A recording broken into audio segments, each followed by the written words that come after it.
ആശാവർക്കർമാർ സെക്രട്ടേറിയറ്റിന് മുന്നിൽ നടത്തുന്ന രാപ്പകൽ സമരം 11ാം ദിനത്തിൽ ഇന്ന് നടക്കുന്ന മഹാസംഗമത്തിൽ തിരുവനന്തപുരം മുതൽ കാസർഗോഡ് വരെയുള്ള 26,000-ലധികം വരുന്ന ആശാവർക്കർമാരാണ് പങ്കെടുക്കുന്നത്. സാജിദ് അജ്മൽ വിവരങ്ങളുമായി തിരുവനന്തപുരത്ത്. സാജിദ്, ഇന്നത്തെ സമരത്തിന്റെ സ്വഭാവം എന്താണ്? എത്രത്തോളം ആളുകൾ പങ്കെടുക്കുന്നു? ഇഷാദ്, ആയിരക്കണക്കിന് ആശാവർക്കർമാരാണ് സെക്രട്ടേറിയറ്റ് മുന്നിലെ സമരത്തിൽ പങ്കെടുക്കുന്നത്. ഇവർ പ്രധാനമായും ഇവരുടെ ആവശ്യമെന്ന് പറയുന്നത് ഈ ഓണറേറിയം 7,000 രൂപ എന്നുള്ളത് വർദ്ധിപ്പിക്കുക, അത് 21,000 രൂപയാക്കുക എന്നുള്ളതാണ്. അതോടൊപ്പം തന്നെ ഈ വിരമിക്കൽ ആനുകൂല്യമായി 5 ലക്ഷം രൂപ വരെ നൽകണം എന്നുള്ളതാണ് പ്രധാനപ്പെട്ട ആവശ്യമായി പറയുന്നത്. ഈ കഴിഞ്ഞ 11 ദിവസമായി സമരം ചെയ്ത് വരികയാണ്. ഇന്ന് ആ സമരം പുതിയ ഘട്ടത്തിലേക്ക് കടന്നിരിക്കുകയാണ്. നിരവധി ആളുകളാണുള്ളത്. ഇപ്പോൾ ഇതിന്റെ നേതാക്കൾ ആയ ആളുകൾ കൂടി നമ്മോടൊപ്പം ചേരുകയാണ്.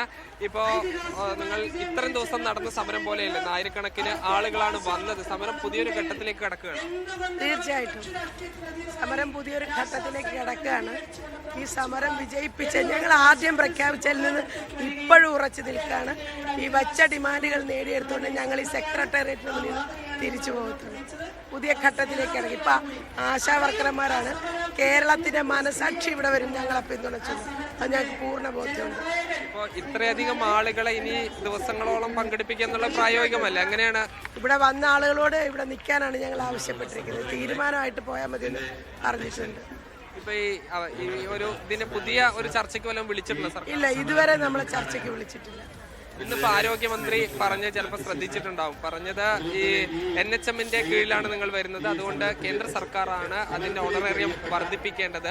ഈ നിങ്ങൾ ഡൽഹിയിൽ സമരം ചെയ്യുകയാണെങ്കിൽ ആരോഗ്യമന്ത്രി നിങ്ങൾക്കൊപ്പം വരുന്നതാണ്. അല്ല, ആരോഗ്യമന്ത്രിയുടെ അതിന് നമ്മൾ സ്വാഗതം ചെയ്യുന്നു. സമരങ്ങളാണല്ലോ എല്ലാം സൃഷ്ടിച്ചെടുക്കുന്നത്. നമ്മൾ സമരവിരുദ്ധരല്ല, നമ്മൾ സമരമാണല്ലോ ചെയ്തുകൊണ്ടിരിക്കുക. അപ്പോൾ സമരത്തിന് വരട്ടല്ലോ, അതിനകത്ത് സ്വാഗതം ചെയ്യുന്നു. ഓണറേറിയം കൊടുക്കുന്നത് സ്റ്റേറ്റ് ഗവൺമെൻറ്റാണ്.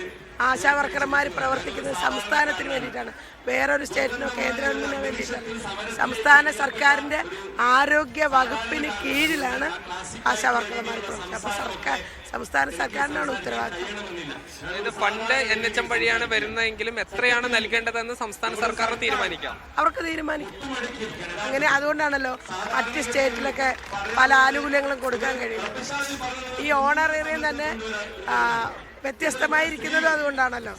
അല്ലെങ്കിൽ ഒരു ഏകീകൃതമായ സ്വഭാവം ഓണറേറിയത്തിനും കാണുമല്ലോ.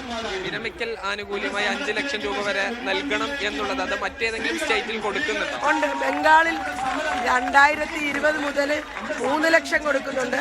2024 ജൂണിൽ അത് 5 ലക്ഷമായി പ്രഖ്യാപിച്ചു.